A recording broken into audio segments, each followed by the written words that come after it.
I think we're overjoyed, we're very relieved, very emotional. I think people didn't expect us to be this strong. The pollsters put us in the margin of error and we're well above that. There's still a long way to go. We've counted a fifth of the votes, so we're hoping to finish strong. I think it's going to be close. I think that the DA may have done enough to get over the line this time, but if they are smart about it, if they're wise, they'll understand that what they're doing is unsustainable and they're going to have to change their approach and change their tactics, especially towards us, because they had a lot of insults and a lot of decampaigning and a lot of lies about the PA, right? And that hasn't done enough to stop the PA's growth. So they need to understand that they need a positive campaign, they need to focus on themselves. People don't want to hear these lies, and the people that vote for the PA, they're voting for the PA because they like us, and not out of fear, not out of negative campaigning. We had a positive campaign. So I think we don't really share too much in terms of ideology with any of the parties or any of the major parties. I think that perhaps someone like Action SA is closest to the PA, but they are going to have a very strong finish to really be relevant in this election. I must say I'm a little disappointed in the growth of some of the smaller parties. We were expecting more from them, but the metros haven't really been counted yet, so much can change. And I think the PA is a lot stronger in rural areas, and that's why you're seeing this with the early votes.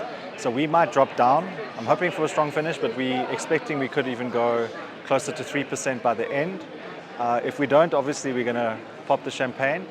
But we don't have any coalition agreement with any party, despite what someone like the DA might say that we have a deal with the ANC, we don't. So it's very much a clean slate.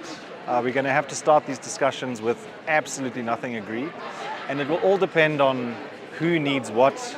And if they come knocking and asking for the PA support, then we are going to have some very strong demands. We really feel South Africa needs to get back to a greater sense of law and order. There's chaos in this country. So things like illegal foreigners that are coming through unhindered, just unbothered. You can come to this country and do whatever you want. These are issues that we feel like they're going to have to be stronger, and we want to see people getting conscripted. We want to see them going to the borders, learning some skills. So we want young people to make a contribution. I think that we have had enormous support from young people, and I think that's partly where the ANC has lost a lot, because people thought young people weren't going to come out in this election, and they did.